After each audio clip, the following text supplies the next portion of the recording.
If nature could talk back to you, what would she say? I don't rush, so why are you? I just got chills. I once had a mushroom trip where I was on my balcony in the first apartment that I lived in Denver, and I looked out into the city and I could see the mountains in the background, and then I could see 12 different cranes, building cranes. And I had this moment where I just broke down into tears because I was like, no one asked Mother Nature. No Yeah. one fucking asked her.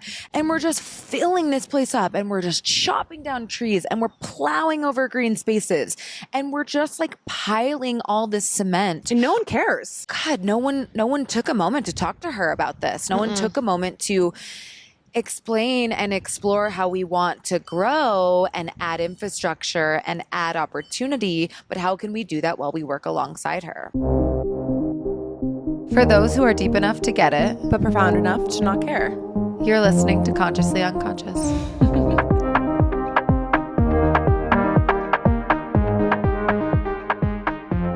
Welcome. Hi, everybody. We are live from Boulder. Oh, what a beautiful day to be alive. What a gorgeous day. It is going to rain, Oh. which isn't the best news, but You know, I don't look at the weather when I wake up. that's one of the first things that I do.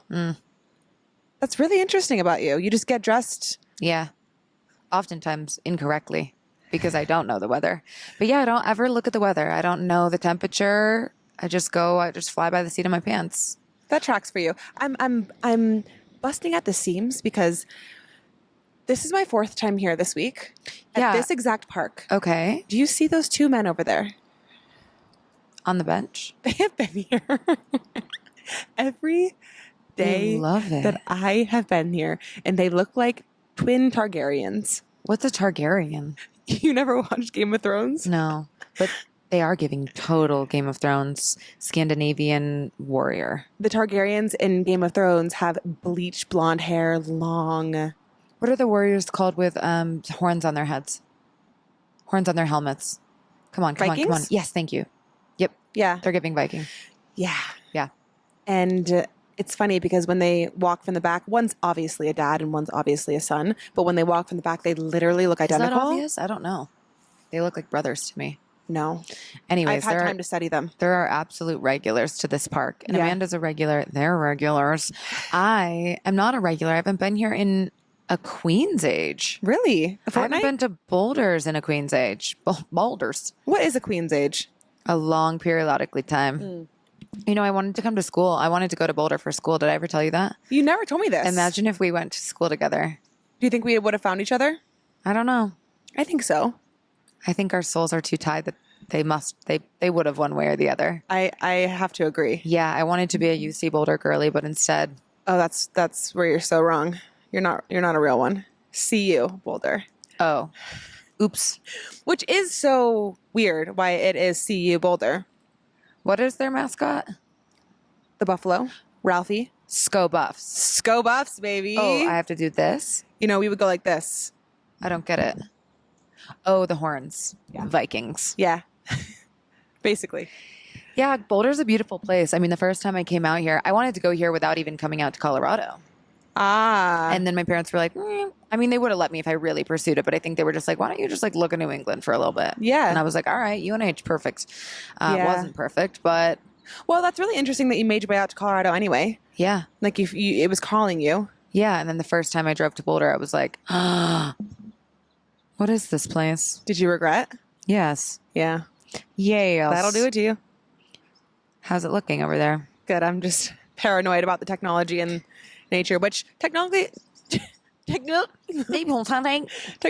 really have a place in nature. I was going to ask that. Yeah. You know what else I feel is important to update? Is I think my hormones are absolutely fucked. Why? And I know you hate when we talk about our menstrual cycles on the podcast, but dude, I might be like manic or something. There's something going on with me How does being manic have to do with your... behaviorally. Okay. My hormones directly affect my behavior. And I swear to God, the second that I stop ovulating and enter my luteal, I'm a different person. Yeah, I think many people experience that. Not to discredit your scenario and what you're going through. I want to hold space for that, Amanda. But I think that many people, and what I've noticed, dogs, have been experiencing higher levels of emotional dysregulation through hormonal imbalance as they get older. And maybe that's because we're stepping away from hormonal birth control. Maybe that's because we're just becoming more in tune and in touch with our body and the way that we feel and the patterns and the cycles. But many people, including myself, I've heard feedback that it's tough out there at different phases in our cycles, and it's very, very volatile. But here's my question. Just because it's common doesn't mean that it's normal. No.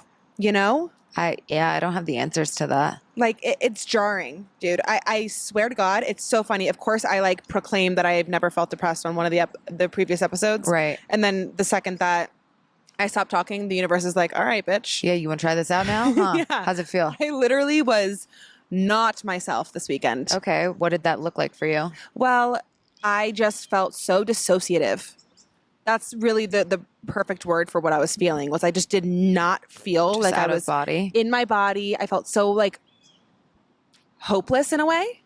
Genuinely. Like I forgot who I was. Very much just what the fuck is going on? Yeah. Who am I? And I don't think being connected to technology was helping, because I think just the scrolling for so long leaves you in this vortex of whoa. Oh my God. Who am I? What time is it? What year is it? Yeah. So it was just a double whammy.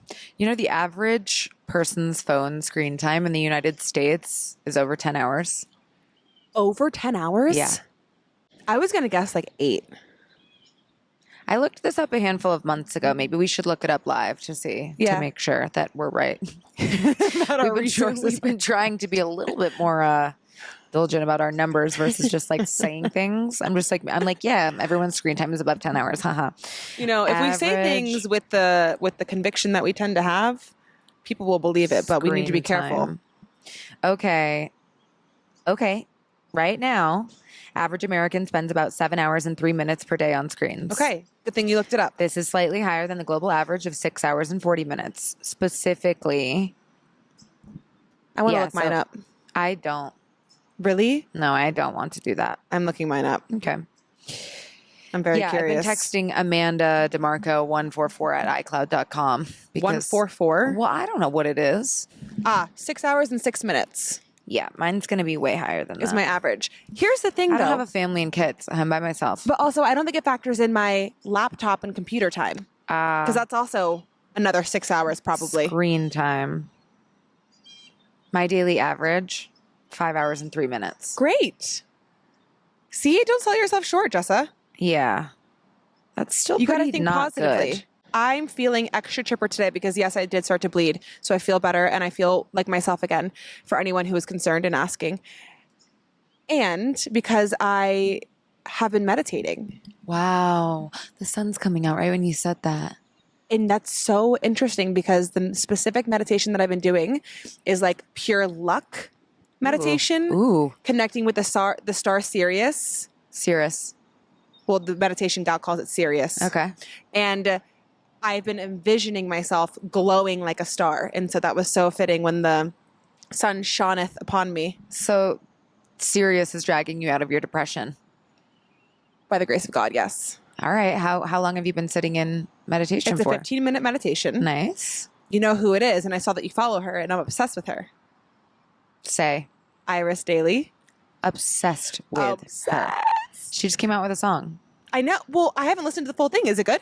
Well, her preview on Instagram looks insane. The one that she just posted? She's my legend and my muse and my icon. Yeah. I have followed her since the birth of time when she showed up on social media, and I was like, I have no idea who this girl is. In the green dress? Yep. With the belly laugh video? Oh, God, she's so good. She's so good. So down to earth, so beautiful. She's just consistently glowing. She's honest. She's open. She's spiritual. She's real. We love you, Iris. Yeah, we do. And just the fact that her name is Iris, I'm like, ugh. I'd love to have her on. Yeah. Yeah. Yeah, we've been toying with the idea of guests. What do you guys think about that? Yeah, let us know. Everyone's going to be like, yes, please bring someone else on so we don't have to listen to you guys. But speaking of technology in nature, I did do a digital detox this past weekend because, again, I was dissociative and spending a lot of time on my phone. You intrigue me with your digital detoxes because I don't understand them. What do you mean? Questions. Throw them at me. Well, I often find that you're still reachable during a digital detox. Okay. Continue, and then I'll give my rebuttal. And I do often find that the world must know that you're taking one. Oh, for sure. Because I post on social media every single day. What am I going to do? Just fall off the face of the earth? Yeah, everyone's going to be so concerned if they don't see Amanda Fowler post for a day. Tell me one person's Instagram story that you remember them posting from yesterday. I don't know. I didn't check Instagram yesterday. Okay, tell me one person's Instagram story that you remember from the past week. See, that's the thing, though. I don't really scroll on Instagram. I do TikTok. If I'm scrolling, it's TikTok. I don't scroll on Instagram. But the point that I'm making is no one cares. Oh. Like, I can't remember a single person's Instagram story that I watched this week. Yeah, including yours. But you're not really like the average consumer. No, I think a lot of people would not be able to answer that question. I think the point being is that like we think what we post is so important and that people care so much. I just have to ground you a little bit. I think what I post is very important, actually. Okay. The reason I did a digital detox was because I was scrolling on TikTok so much. So what that looks like for me is I'm deleting it off my phone for 2 days, Saturday and Sunday. Deleted Instagram and TikTok off my phone and then put my phone on Do Not Disturb. You are one of the contacts in my phone that goes through on Do Not Disturb. Slay. Yeah, because I don't mean I'm going to be completely off digitals, but I mean, okay, I should have clarified. Social media detox from the weekend. Okay. And I actually did something that I haven't done, I don't know, ever. I left my phone at home. Nice. And went to Boulder for like 6 hours with Lucas and the family. He's like, I don't think I've ever seen you leave your phone at home. That's so nice. So that was big for me. Okay. And how do you feel afterwards? So refreshed. Like the sun is shining. The birds are chirping. The rainbows are rainbowing. I love that for you. Thank you. I'm getting a pendulum swing between your manic depressive episodes. Thank you. Now you know what I'm saying. Now you know what. Girl, I experience it too. I'm irritable as fuck right now. Do not push me the wrong direction. I can feel like in my bones, in my body, the irritability that I have. Like I just want to fight with you right now. Good. I want to argue. Okay. What do you want to argue about? Those glasses are ugly. No, they're not. Tell me about your brother. I love my brother. How was last night? He came to visit. Well, he was in Colorado for a wedding. Where was the wedding? Mazel tov to Noah and Carly, I believe her name is. Cheers. My brother was the best man, so he gave it a little speech. My brother is just like sent from the gods. He's such an angel. He's so like big brother energy, but in a way that's really soft and gentle and not overbearing. Like I'm protective of you energy, but like it's such this like subtle protectiveness. So they came, we went to Kawani. Ah, so good. Oh my God, so good. It's this Japanese style restaurant in town, but came for the day. We just spent the day at the park, just caught up. I had been saying that like I wasn't going to drink until we went to Europe. Obviously, I needed to drink when my brother was in town because it was just like it was a celebration. So I have 2 drinks. Oh my God, we went. Have you been to Williams and Graham? No. We went to this insane cocktail bar and I got a Thai green curry, coconut milk, like drink, weird savory like gazpacho drink. It was so slay. Then I got a tomatini, a tomato martini. Insane. I'm all about a savory drink. That's something that like I will butt chug. A savory drink? Are you kidding me? Anyways, I get 2 drinks in me. We get to Kawani for dinner. I start bawling my eyes out. I'm like, I just want to see you more. I just love you so much. It just makes me so happy that you're happy. I'm losing my shit. My brother's like, totally. I mean, like it was we had some really good conversation. It was very endearing, but like water works. No fucking way. I'm just like, I know we don't talk. You have a big ant on you. Oh, where is he? I got him off. Oh, okay. Yeah, so talk about manic. I'm like totally, I could cry right now if I thought about something too hard. So not going to get a labubu after this? I could cry about the labubus. Yeah, I just I've been all over the place emotionally as well this past week, for better or for worse, really. Are you okay? No. No. Did you see I have a sunny angel in the back of my phone?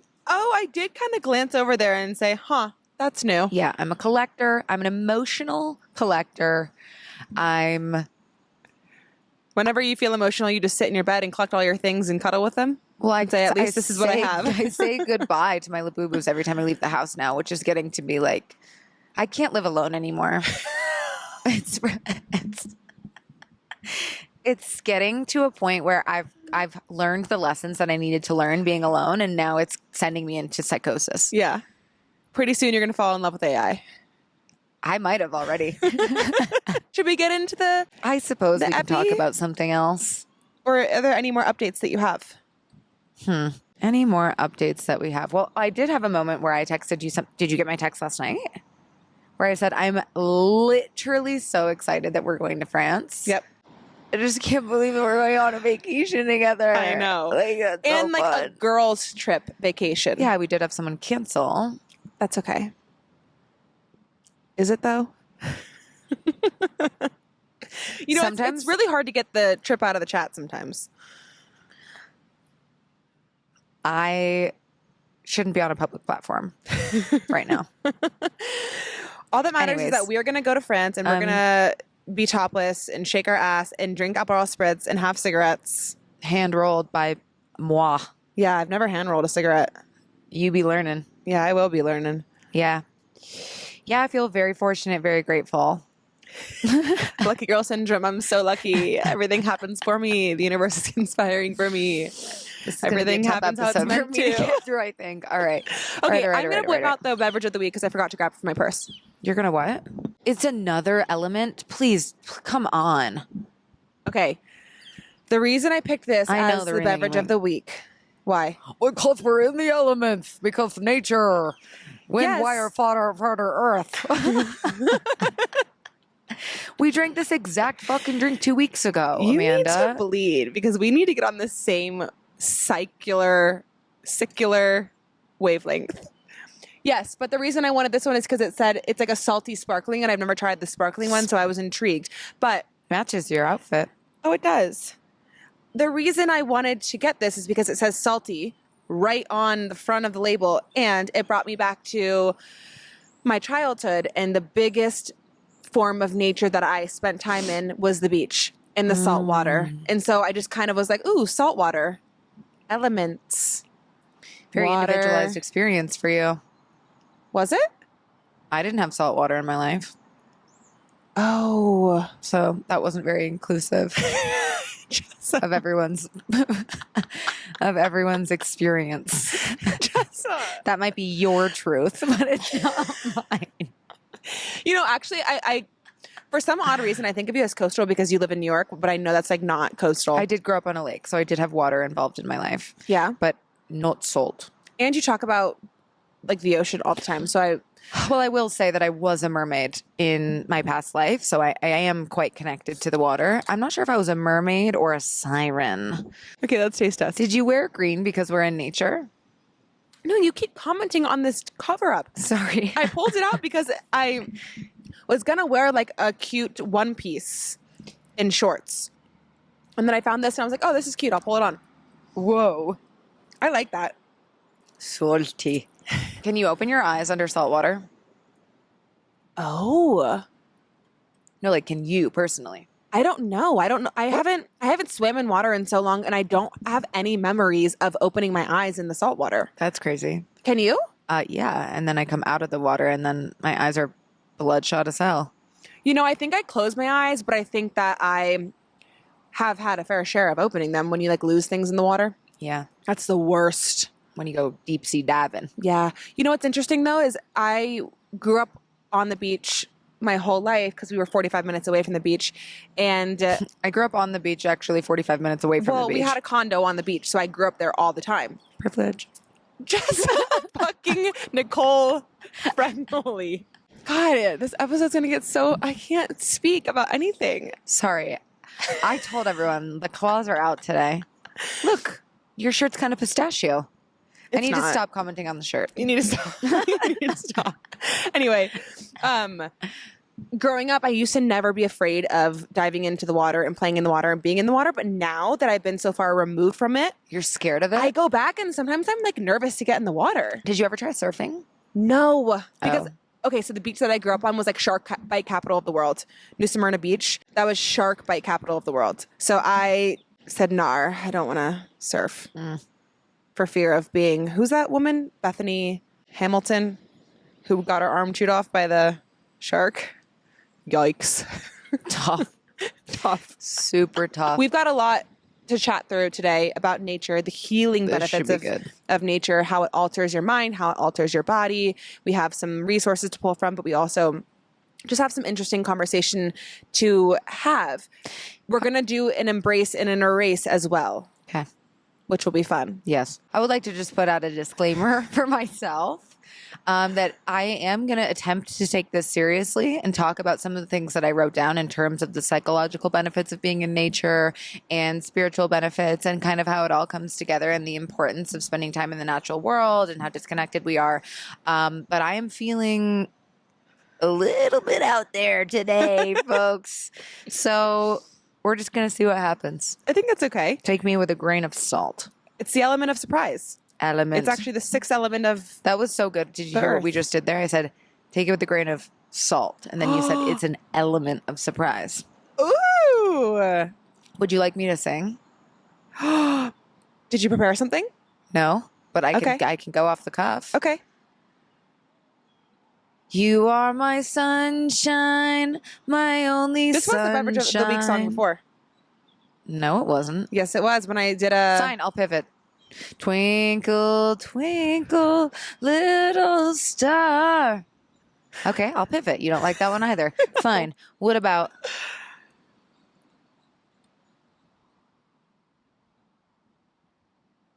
life is a highway? I'm genuinely concerned for the well-being of Jessa right now. Oh, the guys on the bench are gone. Oh, they disappeared. They All actually right. vanished into thin air. Would you like to sing, Ben? Yeah, I actually have something pulled up, Of course. Of course. Of course.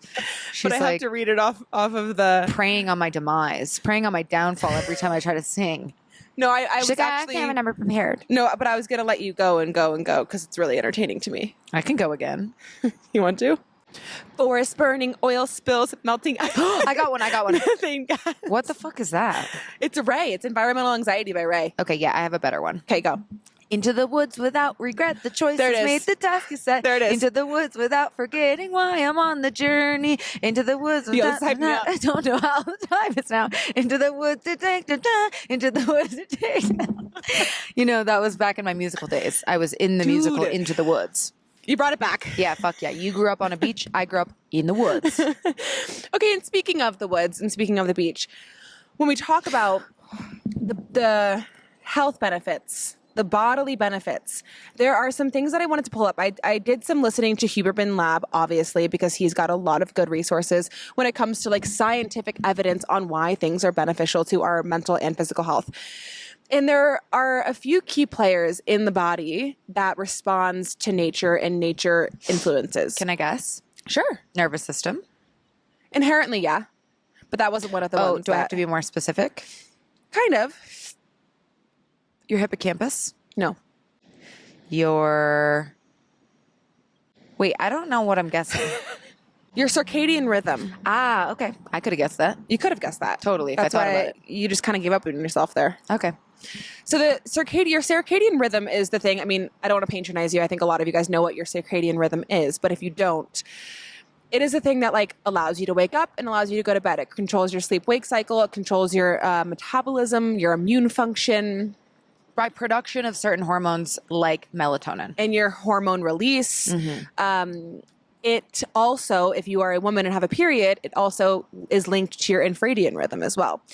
And so that is just a huge thing that nature can influence. The other thing is negative ions. Did you do any research on this? No, but I know that's what grounding does when you absorb negative ions from the earth. Yes. And what was so interesting, and we'll get into this when we do Embrace and Erase, Andrew Huberman was saying it's really hard to have any specific studies for grounding and the benefits of grounding. because when you are out in nature and grounding in nature, there are so many variables that are makes contributing so much sense to this improvement in your well-being that it's really hard to isolate any of them. Yes. So he's like, grounding, yeah, absolutely, because you got to get outside and that's beneficial. But like, is it because your feet are on the ground? I'm not sure. It could be the sunlight. It could be the noise of running water. It could be the birds chirping. It could be anything. Yep. The fresh air. And so negative ions I thought were so interesting, which are electrically charged oxygen molecules. And you find them a lot by waterfalls and running water or like by the beach in the air. But what they do is they help to reduce inflammation. And they help to absorb serotonin levels or boost serotonin levels and absorb oxygen better. And so what that does, it reduces inflammation. And a lot of what nature does is reduce inflammation. But you know what's interesting? I was doing some research as well. I'll link the YouTube video below. This guy was saying that the concept of inflammation has only been around since 2004. What? Yeah. Interesting. Isn't that crazy? Inflammation is like the leading cause of... It's the root cause of all disease. All disease. Right? Starting in your mouth. What? People with gingivitis, chronic inflammation in their mouth. That's I'm starting to think that you like think about gingivitis often. Well, I just think about oral health often. When was the last time you went to the dentist? Maybe that's why I'm thinking about it often, is because I really should go. Right. Yeah. Okay. Very interesting, Andy. Very interesting, Amanda. Yep. Great collaboration on that research. Yep. Can I finish one thought? Absolutely. Because you can just speak the whole time. I'm just here for the sunshine. So negative ions, they actually act as antioxidants that can stabilize free radicals and then help to pervert help to prevent further cell damage done from free radicals. So all of this to say is that nature can have an incredible impact on your health and well-being. But you know what I didn't think about when I was thinking about, how has nature impacted me and how has being outside impacted me? What are the things that my mind goes to? I don't think about air. Oh my God. I think about air all the time. Really? I think about the quality of the air. I think about the freshness of a breeze. Okay. One person asked me one time in my life the question that requires two answers. Okay, two questions. They asked me two questions with two answers required. Are you sure? No, but they said, what is the best thing in life that is man-made? What's the best thing in life that's man-made? That was the question. Wonder bread. Sure. I said a blanket. Oh. I have many reasons to back that up, but I said a blanket. They asked me the second thing was, what is the best thing in life that's not man-made? And I said a good breeze. Ah, you did. I did say that. A good breeze, like stale air, will just clog you right up. Yep. Well, do you know why? It's the CO2 levels. So when you're inside, most people have elevated CO2 levels, which is why you experience not being able to think clearly in certain rooms. I swear to God, I think so much better outside. And it's because of the oxygen. Your brain is able to consume more oxygen. Yeah. Versus indoors, there's a lot of elevated CO2 levels, which is carbon dioxide. Yeah. Interesting. So just really interesting because I never thought about the air. What do you think about the earth? Fire? I think about like grass and water. Yeah. I think about earth and water. Yeah. You know why? Because I also fucking hate wind. Like you love a good breeze. I fucking hate wind. There's a difference between wind and a breeze. True. I would argue. In Colorado, we get really bad winds. Talk about Boulder. There were many a time that I would walk to campus and literally be fuming, bright ass red, so pissed because my backpack is so heavy that I'm literally like blowing away with the wind. You're just so I'm just so little. Tiny. So tiny, blowing away with the wind. Yes, Amanda makes really great scientific points here, folks. And Amanda make good point. Very nice. Very nice. Good point. I like. Yeah, I think it's what I have thought about a lot in my evolution personally and my connection to the natural world is that I really had a childhood completely immersed in nature, completely just like go be free, go play in the backyard, go play in the woods. You don't need to wear shoes. I mean, like there was a stream behind our house. I was just in the woods growing up, just being this dirty little woods gremlin. And really, it was not a gremlin. I was just like a little woods fairy. A woodland fairy, if you will. And we are right on the cusp of being one of the last generations that grew up without technology. And so our time was really spent in the outdoors. That's what play was going to spend time with the natural world. And I will acknowledge that spending time in the natural world and having a big backyard and having access to an ocean and having access to the natural world at your fingertips is a privilege. But nowadays, this crisis that's happening with children and technology is really taking them away from spending time outdoors. And so we have this really interesting dichotomy of growing up without social media and then kind of getting to like those crucial high school years where things started to shift and people got phones and people got social media and everything has changed. I can't even imagine my childhood now, or a childhood now with the option to spend time on an iPad or a phone or in front of a screen. I mean, it's so invasive. It's all consuming these days. Yeah. Truly. Yeah. And it's interesting to see it through my kids' eyes. And thank God we have a backyard. I mean, that was one of the biggest things that we didn't even know was like a must for us. But when we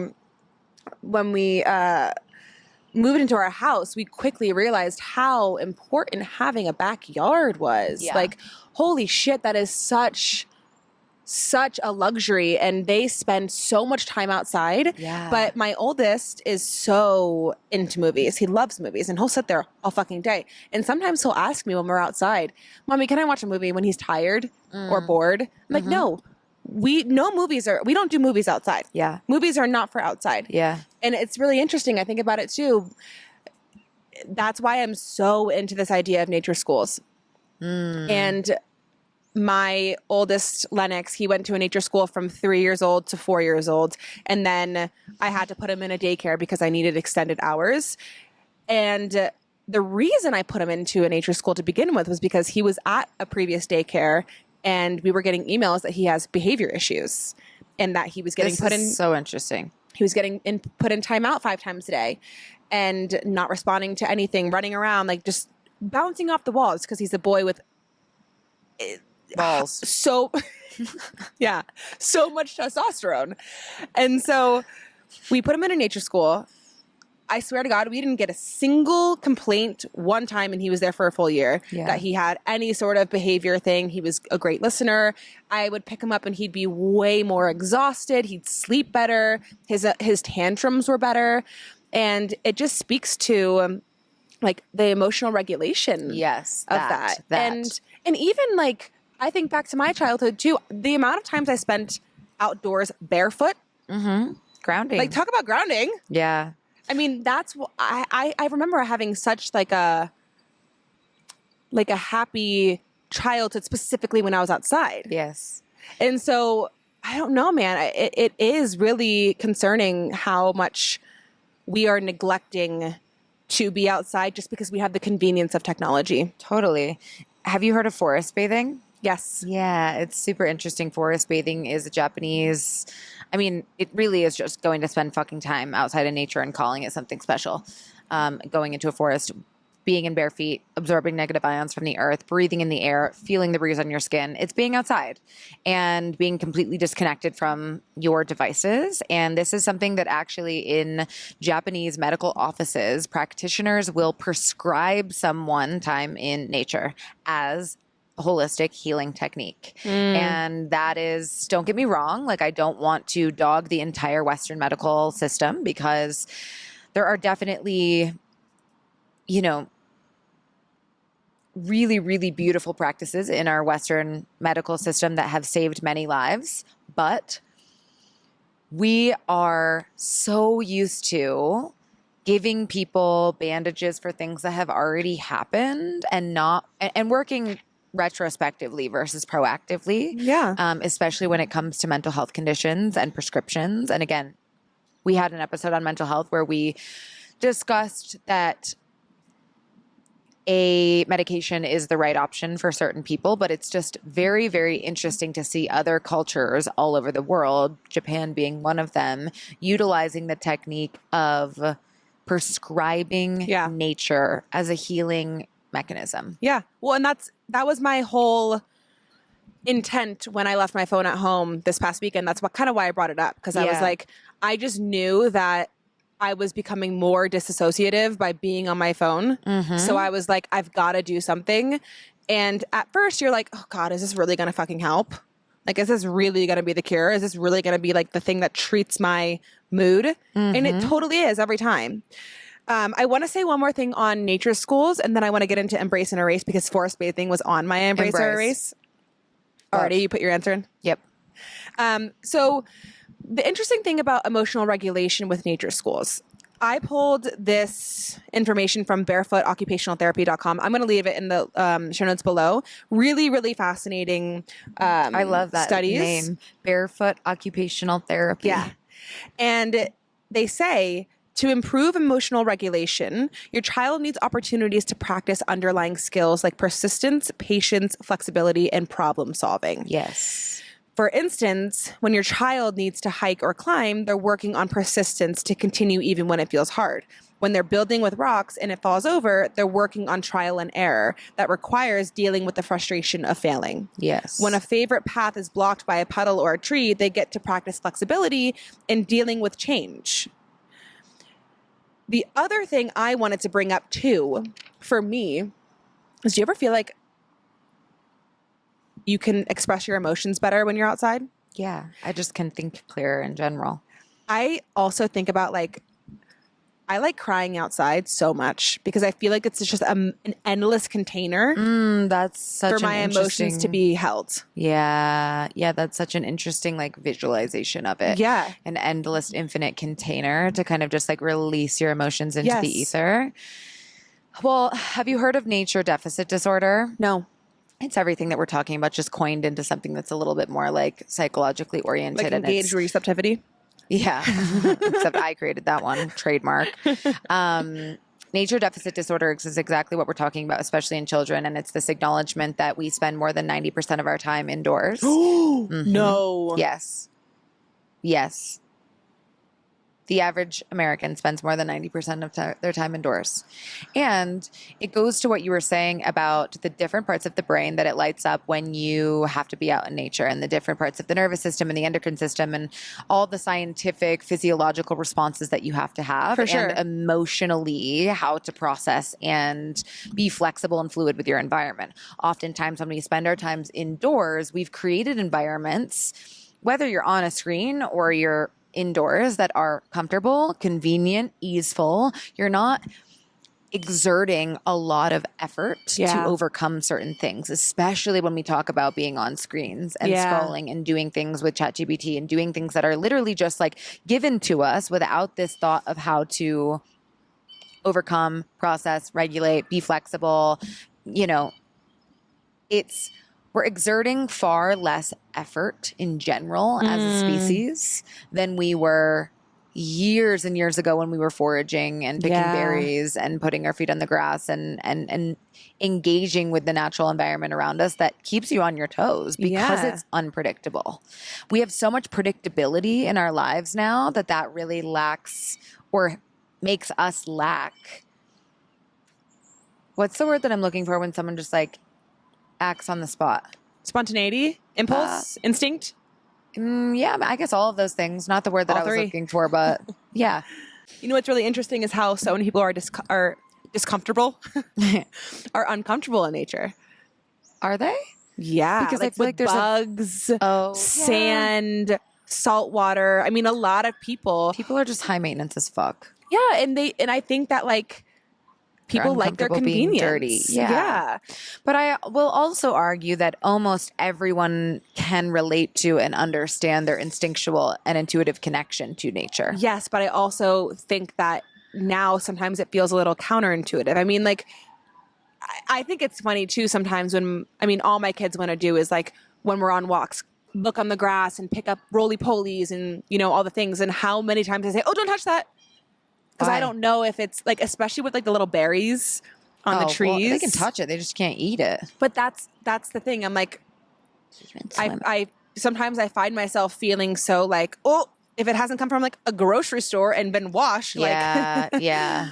you know? No, I know what you mean. I think people have a fear of the unknown in general. Yeah. And when it comes to things as strong as natural elements that we know how powerful can be, I mean, even just like you were saying, like fear of the ocean. So many people have such a deep fear of the ocean because it's so wildly unknown and unfamiliar to us. And I think nature is so, so powerful. And whether we recognize that as this beautiful benefit to work alongside it and participate in it, and not necessarily work alongside it, but recognize our oneness with it, this like continuity between us and nature, we can use that power to our advantage to help fuel us, to help heal us, to help expand us. But when we look at nature as so powerful and that's scary, I mean, the reason that I asked you about surfing earlier is because this was one of my very, very tangible spaces of realizing how much easier it will be for me if I work alongside Mother Nature versus fight against it. And when you surf, you really have to, I mean, you have to trust. You have to move with the water instead of paddling and fighting and trying to get over this wave and duck diving under and catching every single wave. Like you have to read the ocean. You have to work with her. You have to work with the power and the strategy of becoming one. And then you become a beautiful surfer. But when you are scared of getting thrown in the washing machine, when you are scared of like just like battling to get past and over these waves to get out there, like you lose. I wrote a poem about it. I should read it. You lose all control of yourself, and it almost feels like nature's like, yeah, fuck you, work with me or get out. For sure. I love that. Okay. It's called Surf.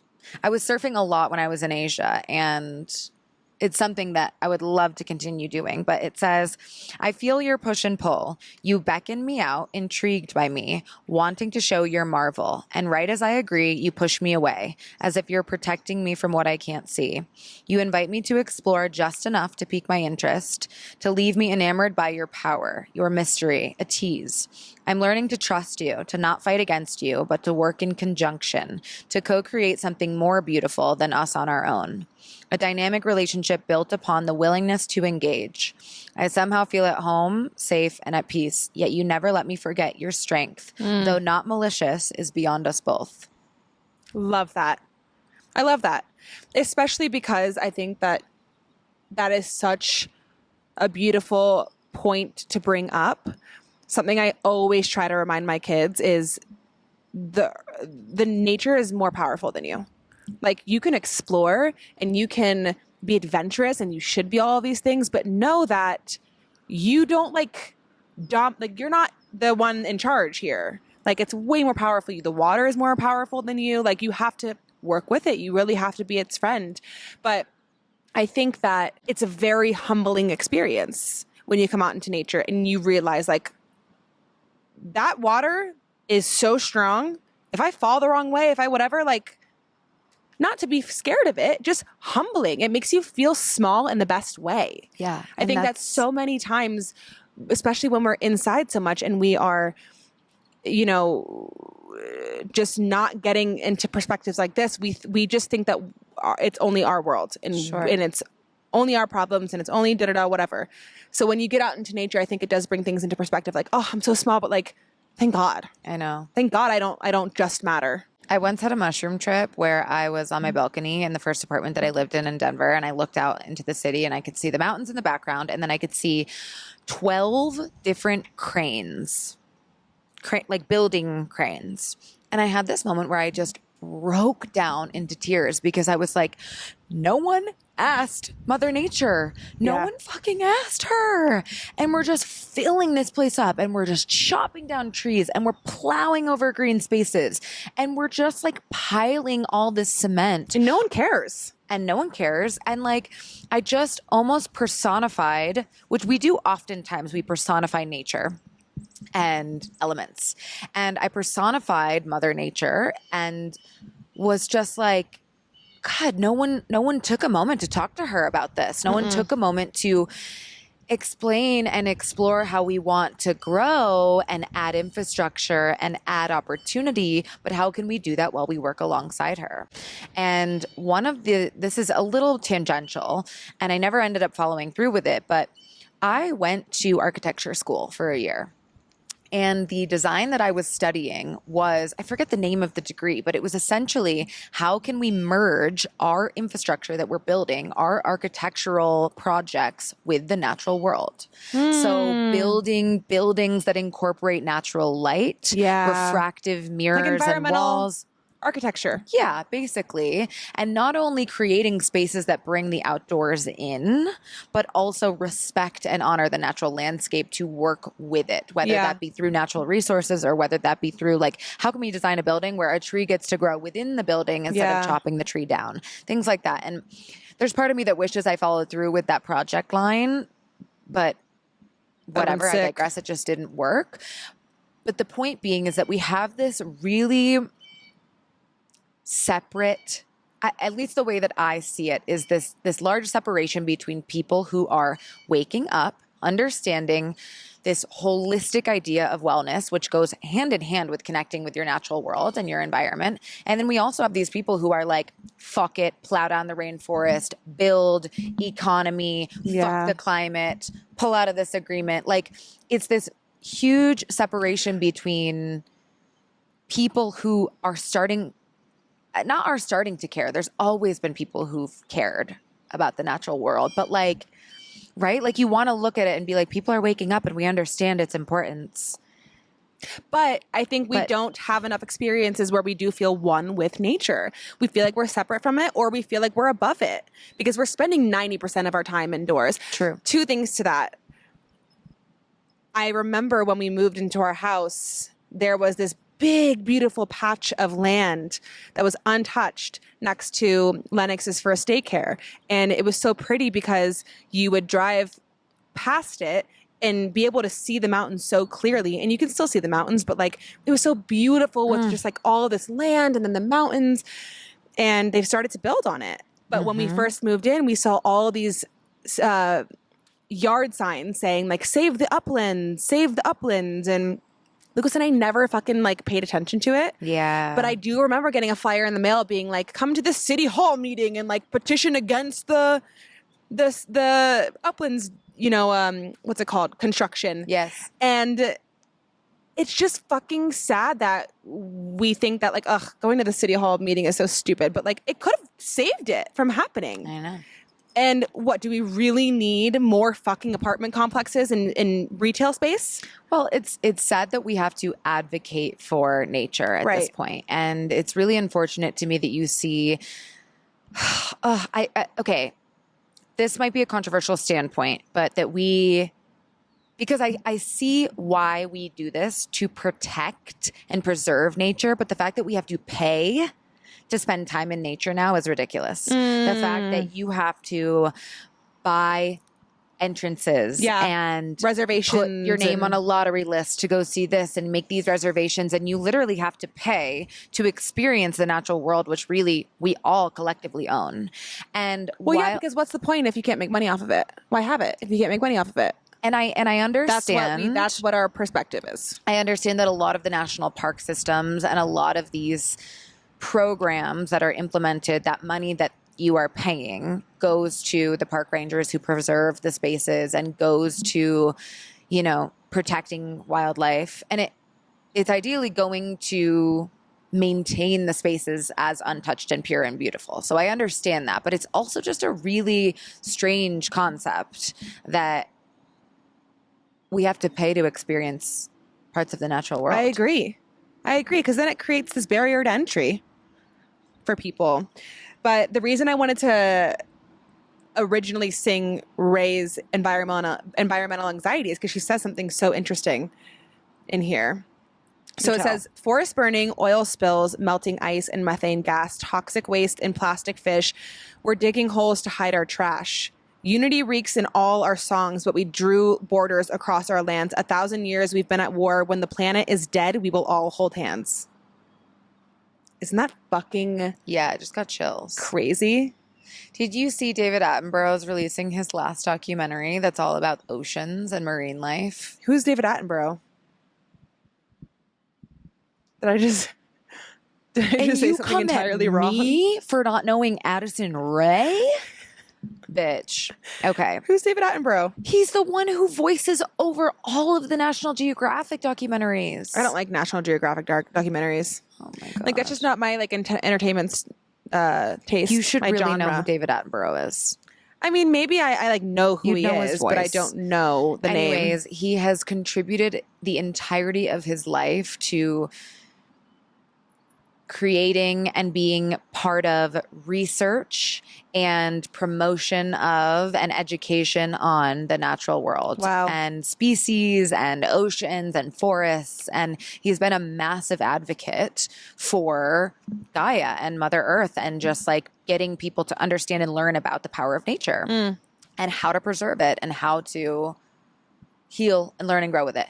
And he's now like 95 years old. Like he's like so old and sick, and he just Grandpappy. I know, little pappy. He's just like the cutest, sweetest man, and he just came out with this final documentary, the one that he will that everyone's essentially saying like, okay, he's done it now, he can pass.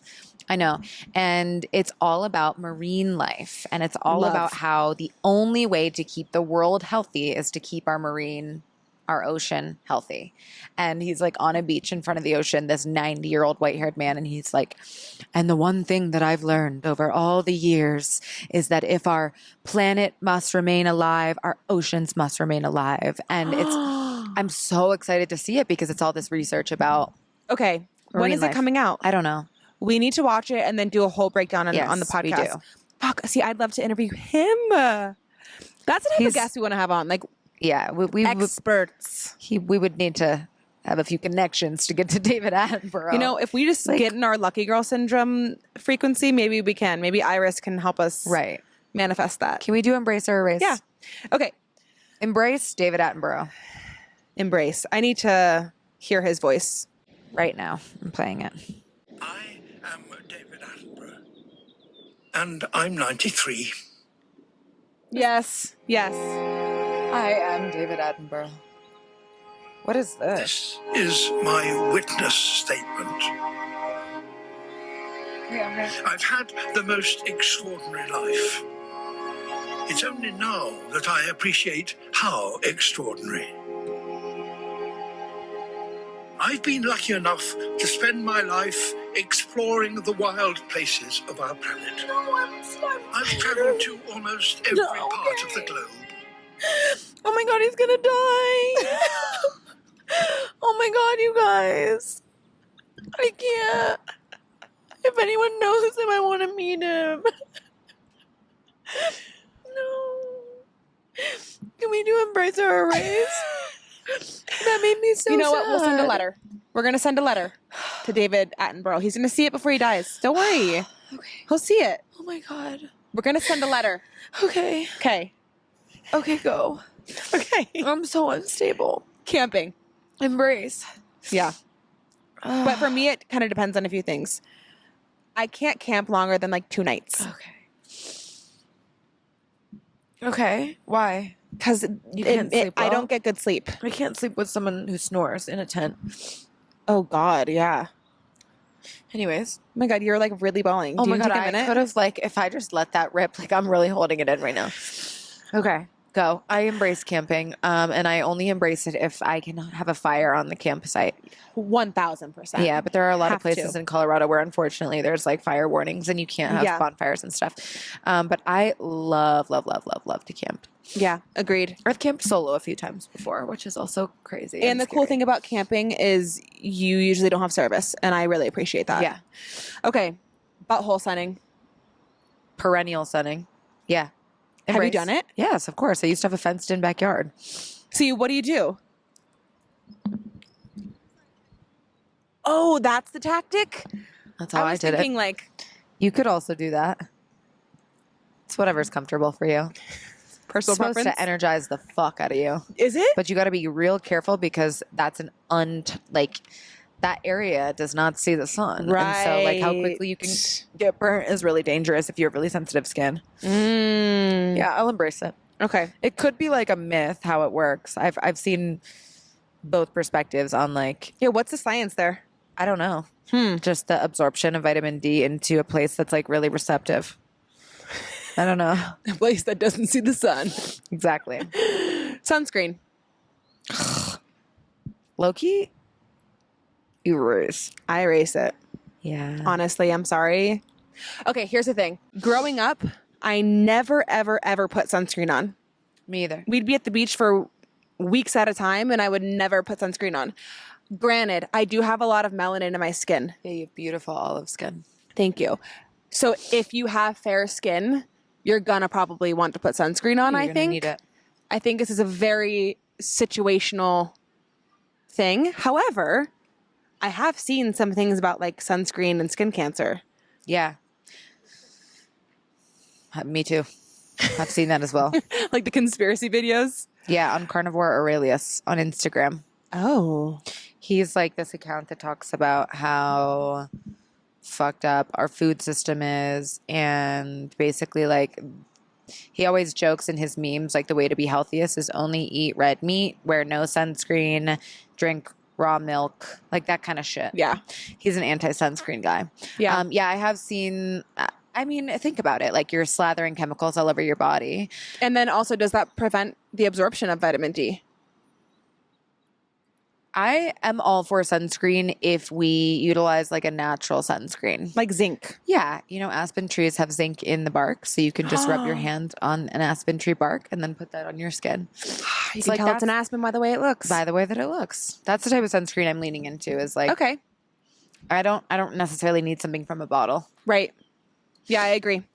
Okay. Next is the ocean. Fucking embrace. Yeah, embrace. Lakes. Like fresh bodies of water. Embrace. You're not saying your answers. Embrace. Oh, I embrace the ocean. I'm a little iffy on fresh water. I don't discriminate against bodies of water. I don't either. It's a swamp, but well, so that was what I was going to say. I grew up in Florida, so our lakes had like water moccasins in them. What's that? Snakes, like poisonous snakes. Eesh. So, and I've seen a few just across. Maybe that's why I don't fuck with snakes. Because I've seen a few like really go across the water and freak me the fuck out. Wow. So yeah, I grew up on a freshwater lake that was like, you know, boating in the summer and jumping off. And that was like my exposure to water growing up. And so like, I love it. So boating on a lake, on a fresh body of water, I embrace. Swimming in a fresh body of water, not sure. Are you going to jump off the boat? Yes. Okay. So swimming. Well. Oh, well. Maybe. It depends. Okay. If I have a few drinks in me or if I'm peer pressured enough, yes. I embrace lake and ocean. Okay. Creeks and waterfalls. Embrace. Embrace. Grounding. Embrace. Yeah. I don't know that like I intentionally am like, I am going to ground for 30 minutes a day. When I had a backyard, I would wake up every single morning and walk out and ground. Yeah. It was part of my routine. Yeah. And you're supposed to look at the sun, right? When you wake up to regulate your circadian rhythm. So that's what I do. But obviously I'm grounding while I do it. Yeah. But I think that is more energizing to me than like standing barefoot. Yeah. Try perennial sunning and then let me know. Okay. Cold plunging in nature. Embrace, my guy. Yeah. Totally. Only during specific points of your cycle, though, if you're a woman. That's important. Not when you're bleeding. Yep. Forest bathing. Embrace. Embrace. And then the last embrace one, all of them. The last one, gardening. I haven't really gardened much in my life. I think that it would be a total embrace for me if I had been given the space to do it. But like I've never done it, so I can't really speak on it. Yeah. But I think embrace. I would love to have a garden. Lucas's grandpa, who lives in Mauritius, has a beautiful garden. I love that. And is turning 90 and still tends to his garden every single day. And like, so sweet. Yeah. We had a garden growing up in our backyard that like, I think just in lieu of my parents being so busy, it kind of got overgrown for a couple summers. And now my mom's getting back into it and just like really loves it. They didn't leave. They're right there. What are they doing here? Casting spells. Well, can they cast one on me? Yeah. I love that segment. I mean, you know, nature is really, there's not a lot of situations in me for erasing when it comes to nature. One thing I will erase is like something that we started the episode with is technology in nature. Yeah. it is so counterintuitive to me to be on my phone while I'm outside. Mm-hmm. But I still find myself doing that unless I'm actively hiking, biking, Right. whatever, like an activity where like I cannot be looking at my phone. I do find that there are times where, you know, I'm laying on a beach and I'm scrolling on my phone and I'm like, Yeah. don't do that. Don't Yeah. fucking do that. Except I will be looking at pictures that we take Oh, on the beach on my okay. phone. However, that's why you have to always carry a book around. Like, just always have a book on you, because I think that is the perfect activity for laying in nature. Yeah. Have you Just read the reading a book book. Rooted? No. I'll have to get you the author, but it's a book Rooted. It's all about, it's similar to Women Who Run with the Wolves in terms of like rewilding and talking about our interconnectedness to nature. But this is one of my favorite books I've ever read. It's being held hostage by my ex-boyfriend, so I couldn't bring it on set today. So if you're listening to this, give it back. And it is an incredible mix of research studies, anecdotal personal stories of this woman, and just like generalized information about like psychological benefits and just like nature in itself in a more spiritual lens. She talks about how when she was a child, she spent, and I really resonated with it because it was similar to my childhood. She would spend time like in the woods behind her house. Yeah. And she would find, she called it her frog palace or her frog sanctuary. And she would go sit with the frogs in her backyard. And she talks about how there's this one really interesting story where there was like a path. This is later in life. There's a path by her house. And when she first started to go to this path, she couldn't find any wildlife. There were no birds chirping. There were no deer. There were no moose. I think she lives in Canada, northern Canada. And she said, for like months, I went back to the same spot every single day. And I sat in complete silence and complete stillness. And I became part of the natural environment. And all of a sudden, animals started to just like show up. She was like, then I would see squirrels running across the path, and then I would hear the birds, and I would see them fly from tree to tree. And then at one point, she said there was a massive moose that just walked across the trail in front of her because she just became so still, Yeah. so quiet, and so part of an environment that she was already inherently part of. Yeah. And safe then. Yes. Because animals are so intuitive. Yes. Yes. That's It's a great, fascinating. great book. And so add that to the list of resources. If you're wondering what ways can I start to incorporate spending more time in nature in my life, and what is this really going to do for me, and how does it relate to my childhood? And she's just got a really great holistic vision and view in her book about the interconnectedness, her own stories, and the spiritual growth that it can come from. Because the I love second that. that you start to realize that like everything is everything, it all changes. It all changes, baby. Yeah. Last thing I want to ask you. Okay. Could you live off grid? Totally. Temporarily. For 2 weeks. It's funny because I have this contradicting perspective of what I want my life to look like. There are times where I like really think I'm someone who was cut out for luxury, baby. Like I need to be, I need my sauna, I need my Nespresso machine, I need my this, that, all these things, which like I don't actually need, but I would like, Right. I would like to live a life that is convenient and luxurious. Who wouldn't?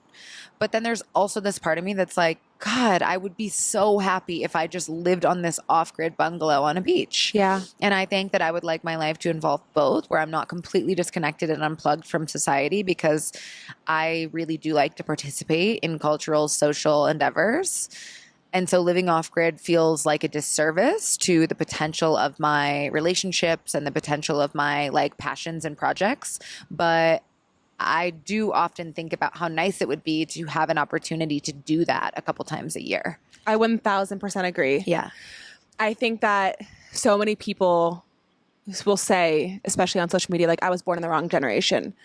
I don't really know if I was. I think I was born in the correct generation for me, and like maybe in this soul's evolution, because I also do agree with that. Like there is a part of me that wants to live by the ocean and be by the water and just be on the beach and like not be anywhere near a city. Mm-hmm. However, I also do think a big part of my purpose here is to utilize technology and specifically society to impact people. And relationships are so important to me. And I don't know that I would be 100% fulfilled if I was just one with nature all the time. I do have a question that I want to leave you on. Yeah. If nature could talk back to you, what would she say? To me specifically, or Yeah. as for the collective? You can answer both. If nature could talk back to me, what would she say?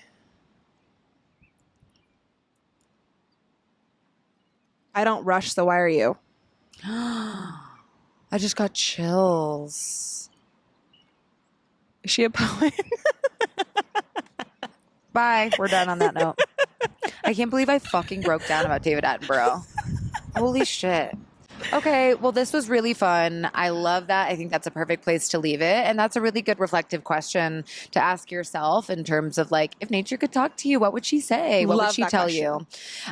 you? Some really practical applications to bring this into your life is think about how much time you spend on your phone. Think about how much time you spend indoors. See if you can just put your feet on the grass. Like, see if you can just catch a breeze, catch some fresh air. It's really Catch a all surf. about, Catch a wave. catch a wave, baby. Work with the ocean. It's all about what you prioritize in life, right? Like you can spend time indoors on your phone watching movies, and sometimes that's what we need, right? Sometimes that's okay.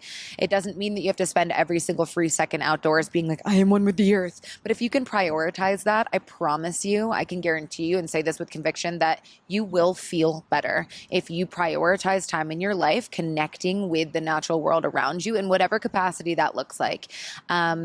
With all of that being said, even if it's just as simple as like a little tiny public green space, you don't need to dive into the ocean. You don't need to go into these national parks. Like it's right at your fingertips. Just go sniff a flower.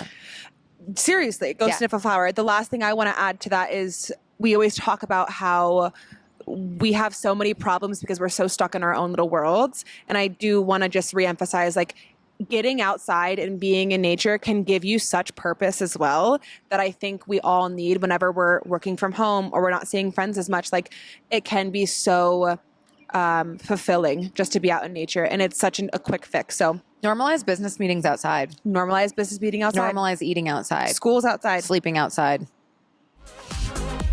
Okay, bye. Bye.